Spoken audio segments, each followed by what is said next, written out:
Assalamualaikum warahmatullahi wabarakatuh. Selamat pagi dan salam hari Jumaat saya ucapkan kepada anda yang tengah menonton dan mempelajari ilmu pada pagi Jumaat ini.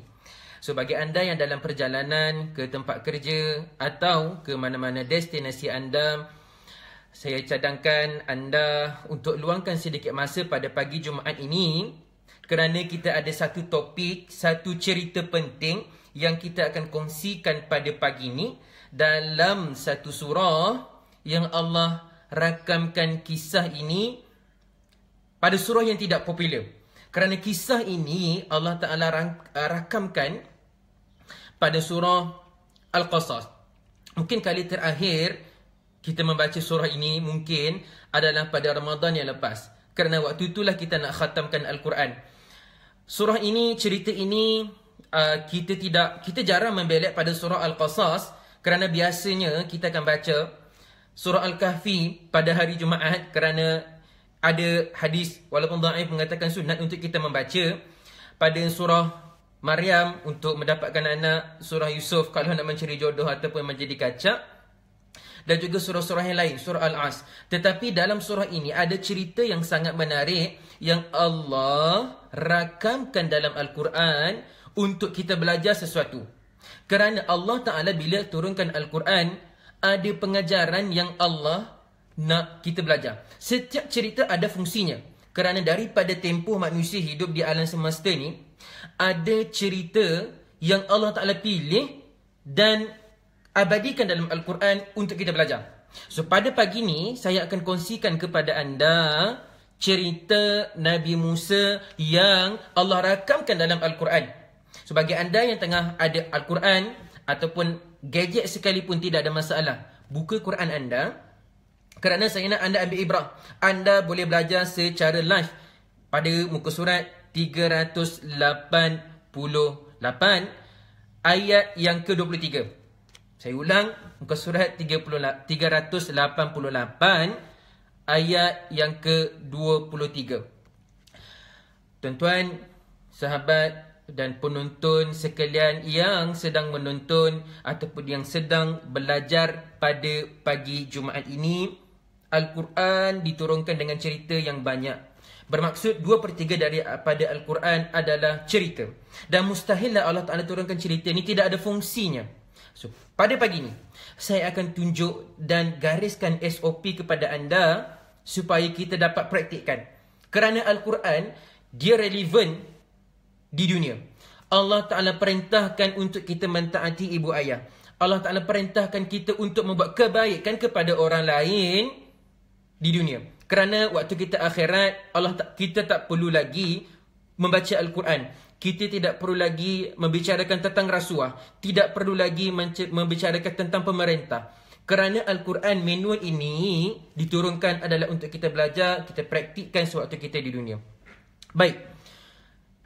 Sebelum kita nak masuk kepada SOP-nya ataupun kepada cerita apa yang Allah Ta'ala nak kita belajar daripada Al-Quran ini, ada 5 perkara yang anda kena lalui dulu. Kerana checkpoint ini penting supaya akan datang bila anda belajar Al-Quran, anda dapat tadabbur sendiri, anda dapat manual sendiri macam mana nak faham Al-Quran ini dengan lebih mudah.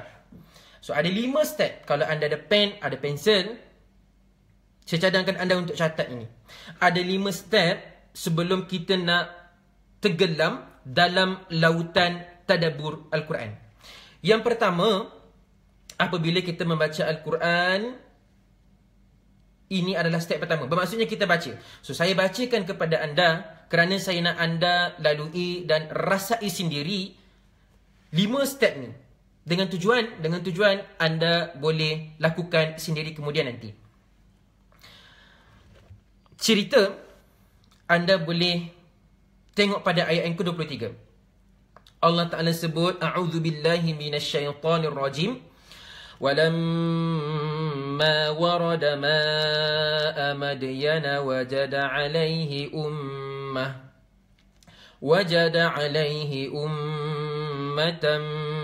من الناس يسقون ووجد من دونهم ووجد من دونهم امرأتين تزودان قال ما خطبكما قالتا لا نسقي حتى يصدر الرعاء وأبونا شيخ كبير. Kita membaca Al-Quran itu adalah checkpoint pertama. Yang kedua, Al-Quran ini tidak sekadar dibaca. Kerana mustahillah Al-Quran kita hafal dan kita baca tanpa kita dapat rasai dan belajar sesuatu. So, step yang kedua kita akan lalui selepasnya adalah dengan membaca. Dengan terjemahan. Iaitu kita faham apa cerita di sebalik yang Allah Ta'ala ceritakan dalam ayat ni. So, mari saya bawakan kepada anda, kerana ada 5 sekarang kita dah baca. Kemudian kita akan ke checkpoint seterusnya, iaitu dengan kita memahami terjemahan setelah kita baca Al-Quran. Kerana kita akan faham cerita ni setelah kita faham maksud dia. So, walamma warada Madyan, apabila Nabi Musa dia sampai ke satu tempat, satu lokasi yang akan berlaku babak penceritaan ini adalah di Madian. Walamma warada Madian wa wajada alaihi ummah, maka Nabi Musa mendapati ada sekelompok manusia. Ummah di sini satu kelompok manusia yang ramai dan ada benda yang berlaku di sana. Wa wajada alaihi ummatan minan nas yasquna wajada min dunihim, yang sedang mereka nak minum air, nak bagi minum air. Min dunihim imra'atain, dan dia dapati ada lagi 2 orang wanita di lokasi yang sama. Tetapi pada babak yang lain, kerana ada perkara yang berlaku pada wanita ini. Ada perkara yang berlaku. Dan ini yang menarik yang anda kena pelajari sebentar lagi. Alright? So, wa wajada min dunihim imra'atain tazudan, dan 2 orang wanita ini sedang menghalang ternakan mereka, menghalang kambing-kambing mereka untuk pergi minum air. Itu terjemahan. Apa yang berlaku dan kenapa benda itu berlaku, kita akan kupas pada checkpoint yang ketiga.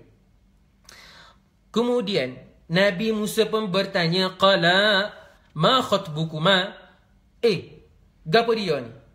Apa yang kamu buat ni sebenarnya? Sebab kambing tu dah nak pergi minum, dia lapar, dia dahaga, tapi perempuan ini, 2 wanita ni menghalang daripada pergi minum air. Mujur kambing tu tak boleh bercakap. Kalau bercakap tentu dia akan marah ada wanita tadi. Qala la nasqi hatta yusdira ar-ri'a. Kata wanita tadi, bila Nabi Musa pergi tanya,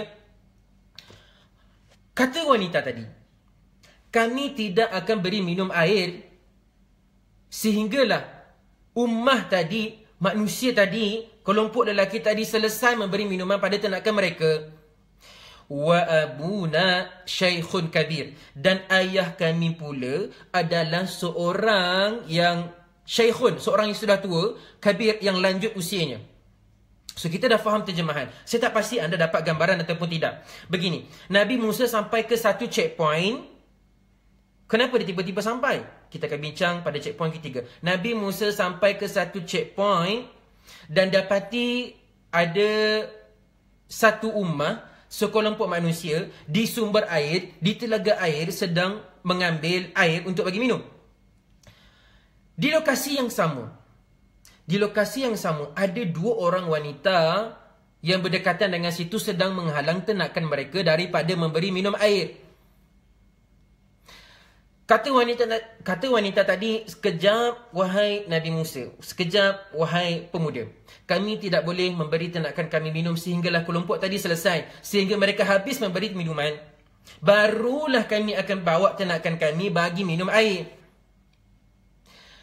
Dan kata perempuan tadi, ayah kami pula seorang yang tua dan lanjut usianya. So, kita sudah faham cerita ni, kita sudah dapat gambaran. At least kita dapat apa yang sudah berlaku. So, checkpoint yang ketiga, ini yang penting, iaitu why. Kenapa? Apa yang sedang berlaku dekat sini? Apa ceritanya? Jadi, Al-Quran ini, cerita ni, kenapa cerita ni diturunkan? Apa sebab dia? Dan apa kaitan dengan kita sebenarnya cerita ni? Apa yang boleh kita pelajari daripada cerita ni? Dan apa kaitan pula dengan Nabi Musa? Tiba-tiba sampai di Madian. Dia dari mana? Dan kenapa dia datang ke situ? Dan bagaimana keadaan Nabi Musa? So, cerita-cerita ni ada benda yang berlaku. Ada cerita dan ada plot yang kita kena faham pada ayat sebelum dia. Baru kita boleh dapat gambaran apa yang sedang berlaku. Baik, tuan-tuan, kita sudah selesai pada... Ada 5 checkpoint, kita sudah selesai pada bacaan. Ini fasa yang semua orang akan lalui bila nak faham Al-Quran. Sama ada baca itu berbunyi dan berbunyi itu lebih baiklah. Kerana anda akan dapat pahala. Anda akan faham Al-Quran apabila anda pergi ke checkpoint seterusnya, itu dengan terjemahan. Dan kita sudah terjemahkan tadi. Dan kita sudah memberikan big picture apa yang berlaku pada ayat ni. Dan sekarang kita berada pada checkpoint yang ketiga. Checkpoint yang ketiga. Masih ada baki 2 lagi checkpoint yang anda akan experience sendiri. Supaya anda dapat tadabbur dan amalkan apa yang Al-Quran gariskan SOP. Kerana bila kita nak faham SOP dalam kekeluargaan, dalam kehidupan, daripada Al-Quran kita nak gali, ada 5 ni yang kita kena lalui. So, mari tuan-tuan, kita tenggelamkan sikit, kita ke dalam sikit, iaitu why. Kita kena tanyakan kenapa dan apa cerita ni sebenarnya. Dan apa asbab nuzul daripada ayat ni. Mesti kita kena tahu. Jadi kalau nak tahu ni, kita kena beliklah sedikit kita tafsir. Bagi anda yang ada kepakaran, yang ada kemahiran, ada kelebihan sedikit untuk bahasa Arab, anda boleh membelik kitab tafsir. Tapi dalam cerita ni saya tidak mahu bebankan anda dengan rujukan dan nota-nota kaki daripada kitab-kitab tafsir. Kerana metod yang saya akan gunakan pada pagi ni adalah macam mana saya nak anda faham, anda tahu tentang cerita ni, anda boleh belajar sesuatu dan boleh amalkan. Itu yang kita nak at the end bila baca Quran. Kerana saya sebut pada awal tadi, Al-Quran sangat relevan ataupun relevan sewaktu kita di dunia. Kerana dalam Al-Quran Allah membicarakan tentang kita berbuat baik kepada manusia. Al-Quran inilah yang menceritakan bagaimana kita kena taat kepada ibu dan ayah. Al-Quran inilah kita kena patuhi apa yang Allah Ta'ala perintahkan dan apa yang Allah Ta'ala rakamkan. Kerana semua arahan dan perintah dan larangan ini tidak ada selepas kita mati. Tidak ada pahala, tidak ada kebajikan yang kita kena buat selepas daripada kita dah meninggal dunia. So, di dunia inilah manual yang kita kena pelajari. So, cerita ni, kita pergi pada checkpoint ketiga. Cerita ni diturunkan sewaktu Nabi diuji. Why tadi? Kenapa? Sebab kita mesti nak faham cerita. Al-Quran bukan sekadar dibaca. Afala yatadabbaruna al-Quran am ala qulubin aqfaluha. Kita mesti nak faham apa Al-Quran, apa mesej Al-Quran, apa fungsi cerita ni. So, cerita ni diturunkan kepada Nabi Muhammad sewaktu beliau diboikot. Sewaktu beliau ditentang, dipulau daripada kaum keluarga dia, daripada orang Mekah pada waktu itu. So, bagaimana cerita ini Allah Ta'ala nak motivekan Nabi Muhammad SAW dengan cerita ini? Cerita yang kita akan bincangkan. Ini yang menarik. Kerana Nabi dipulau, dihalau daripada kampung halaman dia. Dan dengan cerita yang ada dalam surah Al-Qasas, Allah Ta'ala motivekan nak bagi tahu yang sebelum ini ada juga Rasul yang menghadapi ujian seperti kamu. Dan untuk pengetahuan anda, dalam surah Al-Qasas, antara surah yang banyak membicarakan tentang kisah Nabi Musa AS. Dan satu-satunya surah yang membicarakan tentang daripada awal detik kelahiran Nabi Musa. So, apa kaitan dia? Nabi Muhammad dihalau daripada Mekah, dipulau, diberontak, bahkan dihukum bunuh oleh Mahkamah Darun Nadwa supaya membunuh Nabi Muhammad. Siapa yang jumpa bukan lagi ditahan, bukan lagi dipenjara, tetapi semua orang mengejar, mencari seorang insan bernama Nabi Muhammad, seorang insan namanya Muhammad, untuk dibunuh. So, apa cerita dengan kaitan Nabi Muhammad dan apa kaitan pula dengan diri kita? Ini yang kita nak kena belajar.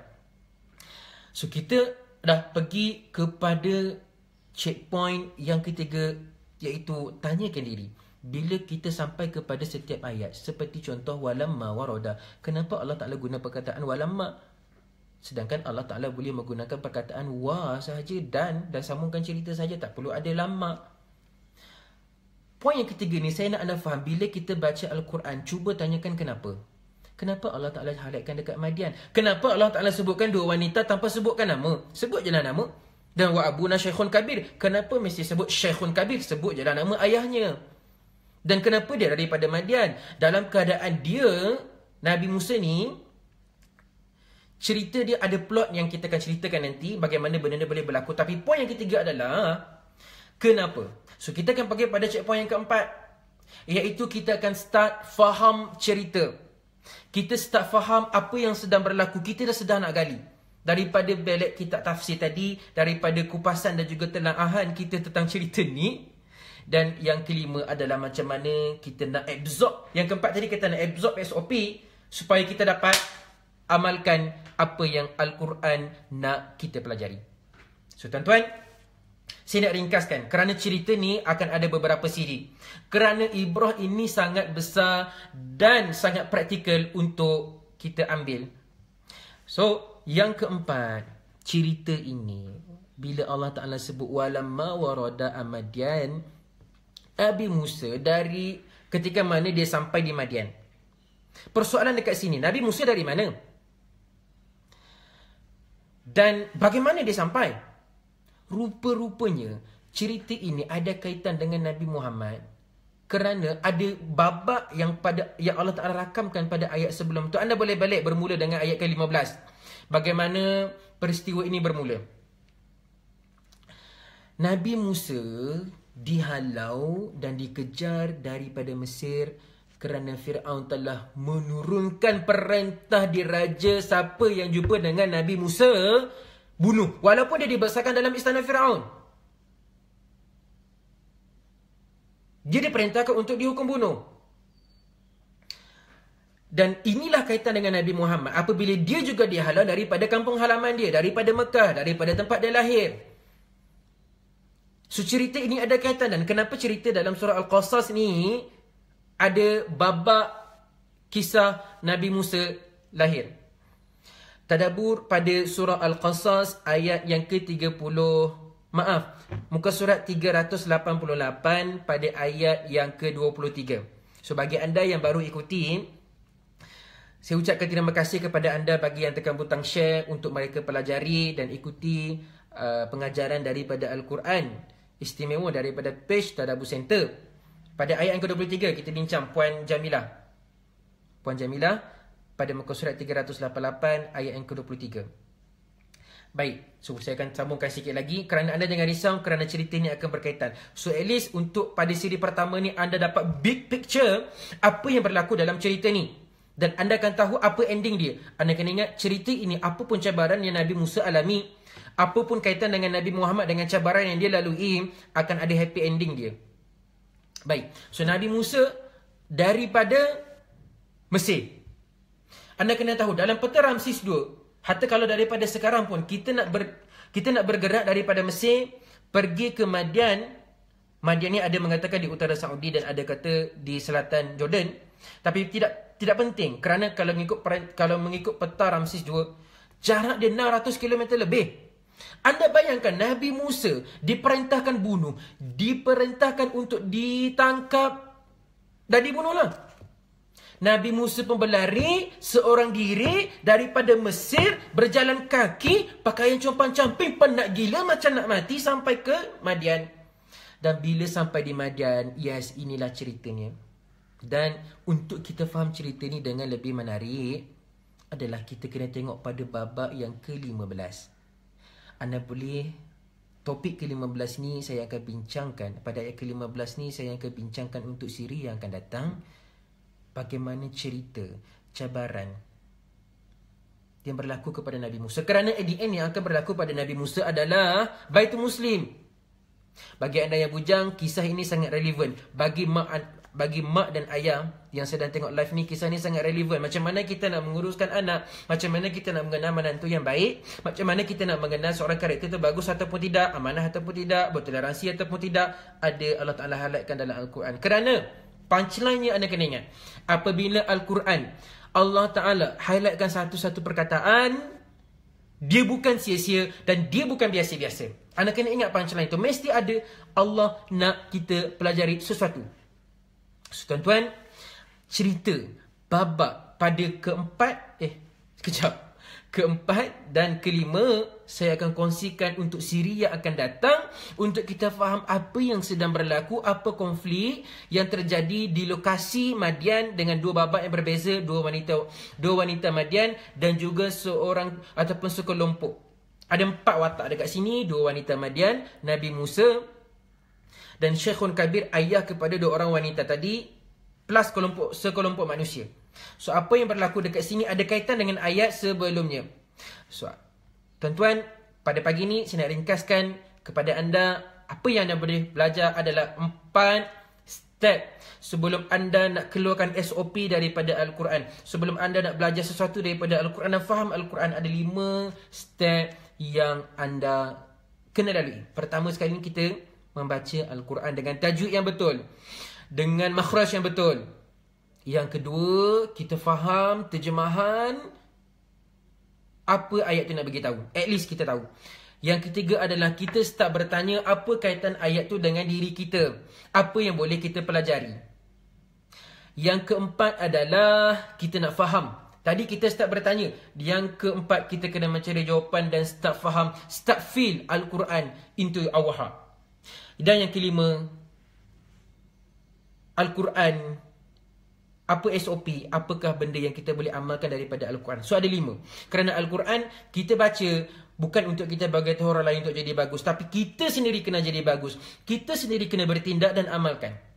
So ada 5 poin penting yang anda perlu bawa untuk siri yang akan datang, untuk anda faham cerita ni di sepanjang babak cerita Nabi Musa ni yang boleh kita ambil ibrah dan pelajari. So terima kasih bagi anda yang live pada pagi ni, yang sudi mengisi pagi anda hari Jumaat dengan ilmu ibrah daripada Al-Quran. Sehingga kita berjumpa lagi untuk live yang akan datang dengan topik cerita konflik yang lebih menarik. Kerana ada konflik yang berlaku di lokasi Istana Fir'aun. Dan kenapa Nabi Musa lari? Kenapa tiba-tiba boleh bocor rahsia sedangkan tak ada siapa tahu pun peristiwa hitam itu berlaku? Dan apa respon Nabi Musa buat apabila kesilapan itu terjadi? Ada SOP dia yang kita akan kongsikan pada minggu hadapan. Terima kasih saya ucapkan kepada anda. Sehingga kita berjumpa lagi. Assalamualaikum warahmatullahi wabarakatuh.